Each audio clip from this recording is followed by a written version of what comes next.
प्यारे दोस्तों, कहानी कुछ इस तरह शुरू होती है कि एक दिन मैं अपनी डाक में आने वाला एक खत देखकर चौंक पड़ा।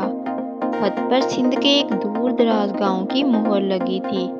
खत खोलकर देखा, लिखा था, मोहतरम अस्सलाम वालेकुम, मेरा नाम अल्लाह बख्श चांडियो है। हो सकता है आप मुझे भूल गए हों, चलिए याद दिलाए देता हूँ। चंद साल पहले हैदराबाद से लाहौर जाते हुए रेल के सफ़र में आप मेरे साथ थे। आपसे खूब बातें हुई थी। बातों बातों में पता चला कि आप शिकारी हैं। रुखसत होते वक्त मैंने आपका पता ले लिया था। आज बरसों बाद एक ऐसी मुसीबत आ पड़ी है कि आपको आवाज़ देने पर मजबूर हो गया हूँ।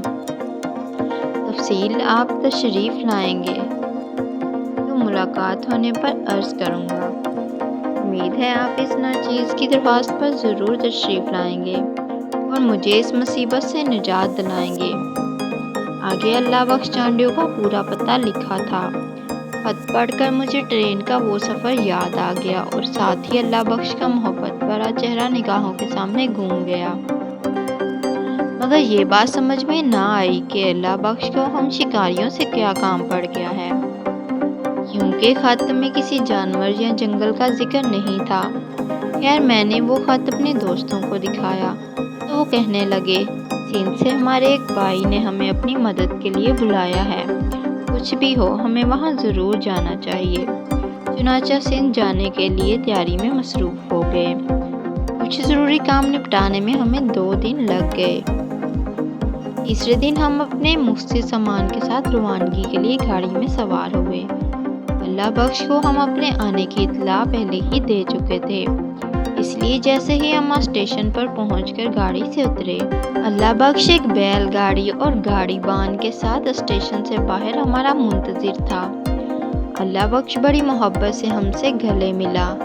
गाड़ी बान ने हमारा सामान बैलगाड़ी पर रखा और हम बैलगाड़ी पे सवार होकर अल्लाह बख्श के गांव की तरफ चल पड़े। रास्ते में हमने अल्लाह बख्श से पूछा कि वो क्या मसला है जिसकी वजह से वो परेशान है। अल्लाह बख्श कहने लगा, कुछ अर्सा पहले मैंने अपने घर के पिछवाड़े एक कुआं खुदवाया, लेकिन चंद फीट गहरी खुदाई के बाद नीचे से सख्त पथरीली ज़मीन निकल आई और कोशिश के बावजूद मज़ीद खुदाई ना हो सकी, तो मैंने इस गड्ढे को वैसे ही छोड़ दिया और एक दूसरी जगह कुआं खुदवा लिया। बाद में पहले वाला गड्ढा जाड़ झंकार से भर गया। अब कुछ दिनों से इस गड्ढे से अजीब सी आवाज़ें आने लगी हैं। खौफ की वजह से इधर से कोई नहीं गुजरता। मेरे खेत के मजदूर भी काम छोड़कर चले गए हैं। लोग इन आवाज़ों को भूत प्रेत की आवाज़ें समझते हैं। खेतों में काम करने वाले मजदूरों के जाने से मैं बहुत परेशान हूँ, इसीलिए आप भाइयों को जहमत दी है। भाई अल्लाह बख्श, आपने जाड़ झंकार हटाकर देखा नहीं कि वहाँ क्या है? मैंने पूछा। साईं, हम तो डर के मारे इधर जाते ही नहीं, अल्लाह बख्श ने कहा। यूं ही बातें करते करते हम अल्लाह बख्श के घर पहुंच गए। ये एक सादा सा देहाती तर्ज का मकान था। इस वक्त शाम हो चुकी थी। हमने अल्लाह बख्श से कहा कि हमें वो गड्ढा दिखाए। अल्लाह बख्श बोला, साईं, आप सफ़र से थके हुए हैं, नहाकर ताज़ा दम हो जाएं, खाना खाएं और आज रात आराम करें। सुबह गड्ढा देख लेंगे। घर के सहन में चारपाइयाँ बिछा दी गईं। खाना खाने के बाद हम चारपाइयों पर बैठ गए। देर तक अल्लाह बख्श से इधर उधर की बातें होती रहीं। फिर अल्लाह बख्श हमें आराम करने का कहकर घर के अंदरूनी हिस्से की तरफ चला गया। हम चारपाइयों पर लेट गए और सोचने लगे कि जाने ये कैसी मुहिम है, ना जाने इस गड्ढे में क्या निकले। यूं ही सोचते सोचते हम नींद की वादी में पहुंच गए। सुबह उठे, नाश्ता किया और फिर अल्लाह बख्श के साथ हम गड्ढे की तरफ चल पड़े। घर के पीछे ही अल्लाह बख्श का खजूरों का बाग और एक खेत थे, वहीं वो गड्ढा भी था। गड्ढे को जाड़म झंकार ने यूं ढांप रखा था कि गड्ढे के ऊपर छत सी बन गई थी।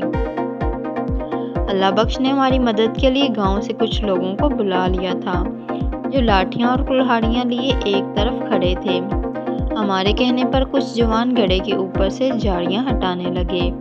हम अपने हथियार लिए किसी भी सूरत हाल से निपटने के लिए तैयार खड़े थे। जैसे ही जाड़ झंकार गड्ढे के ऊपर से हटाने वाले नौजवान बुरी तरह डरकर पीछे हटे। हमने हमने आगे बढ़कर गड्ढे में झांका। वहाँ जो मंजर आया इससे हमारे भी रोंगटे खड़े हो गए। गड्ढे में सैकड़ों जहरीले सांप इधर उधर रेंग रहे थे। इनकी फुंकारों से अजीब सा शोर गूंज रहा था। यही वो आवाजें थीं जिन्हें सुनकर लोग खौफजदा हो जाते थे।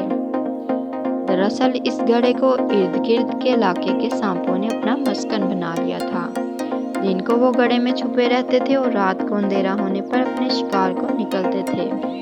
हमने फौरन सांपों पर फायर खोल दिया।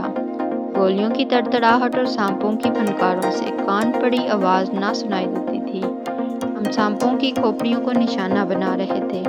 जिस सांप को गोली लगती इसकी खोपड़ी के पुरखचे उड़ जाते। कुछ सांपों ने गड्ढे से निकलकर भागने की कोशिश की, मगर पीछे खड़े लठ बरादों ने अपनी लाठियों और कुल्हाड़ियों से इन्हें कुचल डाला।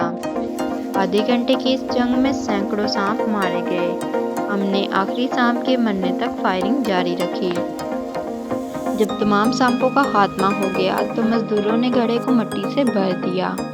यूं मुर्दा सांप गड्ढे में ही दफन हो गए। इस मुसीबत के खात्मे पर अल्लाह बख्श बेहद खुश हुआ। 4 दिन तक हम वहाँ मेहमान रहे। अल्लाह बख्श ने हमारी खूब खातिर मदारत की। रुखसत होने लगे तो अल्लाह बख्श ने खजूरों के 3 थैले भी हमें दिए कि ये सौगात अपने साथ ले जाएं। फिर हमें बैलगाड़ी में स्टेशन छोड़ने आया। हम गाड़ी में बैठे और लाहौर की तरफ रवाना हो गए।